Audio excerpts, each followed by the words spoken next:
Bagaimana bisa seorang striker yang rekornya sempurna kini dicap sebagai pembelian gagal terbesar di Persib?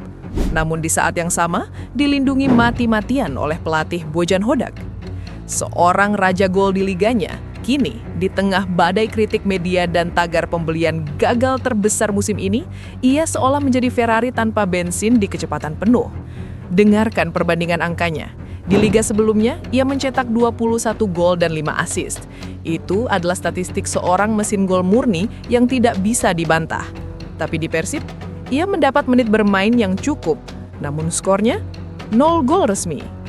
Inilah intriknya. Di tengah semua keraguan publik tersebut, pelatih Bojan Hodak maju paling depan. Ia melindunginya. Ia menolak keras semua asumsi negatif. Ini bukan sekadar masalah nasib buruk. Ini adalah teka-teki taktik yang rumit. Sebuah kontras ekstrim antara rekor masa lalu yang gemilang, 0 gol saat ini, dan dukungan misterius dari tim. Hari ini, kita akan membongkar misteri ini. Apakah Persib Bandung sedang mengulur waktu dengan dalih faktor X? Atau apakah mereka sedang memegang berlian mentah yang sudah dilihat oleh Hodak, namun belum kita sadari? Untuk memahami pusaran pertanyaan ini, kita harus mundur sejenak. Kita akan menelusuri jejak seorang penyerang yang namanya kini bergema dengan nada ironi. Ia adalah Ramon de Andrade Sousa, atau yang lebih dikenal luas sebagai Ramon Tanque. Lahir di Belém, Brasil pada 10 September 1998 dengan postur menjulang 1,8 meter. Ia secara alami didesain untuk menjadi ujung tombak. Julukan Tanque sendiri bukan sekedar nama panggung. Justru, itu adalah refleksi jujur dari gaya bermainnya di lapangan. Sebuah mesin yang mengandalkan kekuatan fisik dan kecepatan untuk menerobos pertahanan lawan. Motivasi terbesarnya, katanya, selalu berakar pada keluarganya. Dorongan kuat yang menggerakkan setiap langkahnya di rumput hijau. Karir profesionalnya bermula pada usia 21 tahun, musim 2019-2020, bersama Americano RJ. Sejak saat itu, perjalanannya melintasi berbagai liga, mulai dari klub-klub di Brasil, berlanjut hingga pengalamannya di FC Dornbirn di Austria. Dan akhirnya, ia mencapai puncaknya di Asia Tenggara bersama Visakha FC di Kamboja. Disinilah legenda Raja Gol mulai terukir. Musim 2024-2025 menjadi saksi bisu dominasinya di Liga Utama Kamboja. Sebagai pencetak gol terbanyak, ia tampil bak predator tanpa ampun, mencatatkan statistik yang membuat tim-tim lain terkesima, yaitu 21 gol dan 5 assist hanya dari 28 penampilan. Itu adalah statistik yang tidak sekedar impresif, melainkan sebuah pernyataan tegas tentang kemampuannya yang luar biasa di depan gawang. Tidak heran, Persib Bandung kemudian datang meminangnya pada Juli 2025, mengikatnya dengan kontrak 2 tahun hingga 2027. Mereka punya ekspektasi tinggi untuk mengisi sepatu besar David da Silva sebagai suksesor. Namun bahkan di awal kedatangannya, riak-riak keraguan sudah mulai muncul. Agensi lamanya, First Foot Sports Management, menggugat kepindahannya atas dugaan pelanggaran perjanjian, sebuah bayangan kecil di balik janji-janji besar yang ia bawa. Di sisi lain, semua kemilau masa lalu itu kini terasa seperti dongeng. Di tengah performa terbarunya, Ramon Tanque, sang raja gol yang diilu-ilukan seolah-olah ditelan bumi. Sejak mengenakan seragam kebanggaan Persib Bandung hingga akhir Oktober 2025, catatan resminya di kompetisi Super League adalah angka yang sulit dipercaya, 0 gol.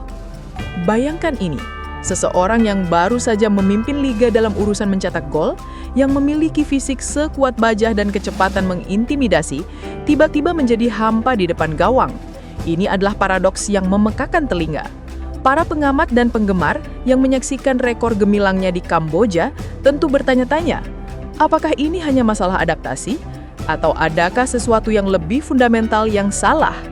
Mereka akan berkata, angka tidak berbohong. 21 gol di liga sebelumnya berarti dia harus mencetak gol di sini. Jika tidak, dia adalah kegagalan transfer. Titik. Kritik pun mengalir deras, mencapnya sebagai investasi yang sia-sia. Sebuah nama besar yang hanya membawa bayangan, bukan gol. Apalagi, ada satu insiden yang menambah bumbu kepahitan. Ia pernah mencetak gol untuk Persib Bandung. Gol yang kemudian dianulir wasit tanpa peninjauan VAR yang layak. Sebuah momen yang bisa saja mengubah narasi justru menambah jurang ketidakberuntungan. Tetapi, di tengah badai kritik dan desakan publik, ada satu suara yang teguh berdiri melindungi sang tangke, yaitu pelatih Bojan Hodak. Dengan ketenangannya yang khas, Hodak secara konsisten memberikan dukungan penuh. Ia bahkan cenderung melindunginya dari serangan media. Ia tidak hanya membela, tetapi secara eksplisit menekankan kontribusi Ramon di luar gol. Ini adalah pernyataan yang membingungkan bagi banyak orang. Bagaimana bisa seorang pelatih terus-menerus mempertahankan striker yang belum mencetak gol resmi? Apa sebenarnya yang dilihat Hodak dari tangke yang tidak terlihat oleh mata telanjang para kritikus? Inilah inti dari teka-teki ini, dan disinilah kita mulai menarik benang merah yang menghubungkan semua titik.